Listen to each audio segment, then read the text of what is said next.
Hey everyone, Rob from Signum here, and I want to help you out with some hip mobility for the day. If you're like most of us, you either sit at a desk all day or you drive in a car all the time and your hips tend to get very, very tight, or you did that air squat burpee workout and from a lot of squatting, your hips tend to get tight. Mobility is very important for what we do in fitness as well as at Signum.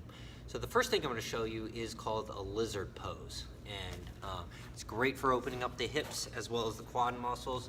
So what I have here is a wall ball and an ab mat. You don't need these. You can simply use just a towel or a pillow to pad it up, but put this down here. I go right knee back, left foot forward. We're going to just start on this side, and what you want to try and do is get your elbows to the floor, okay? If you're limited on range of motion like me, it's okay. I just lean down over this ab mat. You can lean down if you have something over something if you have it in your house instead. So let's hold this position for about 2 minutes, okay? You're gonna feel it opening up here as well as on the outside hip. Just feel as though your hips are sinking to the floor. And then once you do 2 minutes there, just simply switch it up to the other side.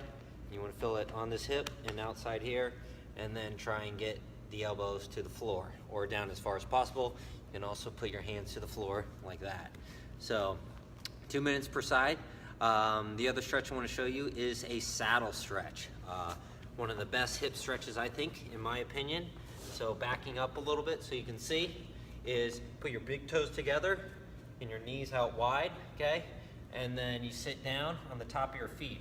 If you're limited by ankle mobility, simply sit down on maybe a couple towels like such, okay? Or even if you have a yoga block, that's great. And then all we simply want to do is go back as far as possible. If this is the only range of motion you have because you're very tight, that's fine. Or you can come down to your elbows, that's fine. But if you have the capabilities to lean all the way back, that's great. If you have a wall ball at your disposal, simply just put this below your lower back and lean back. This is a saddle pose, opens up everything right here. Hold that for about another 2 minutes and you guys should be good to go. Any questions, comments, post below.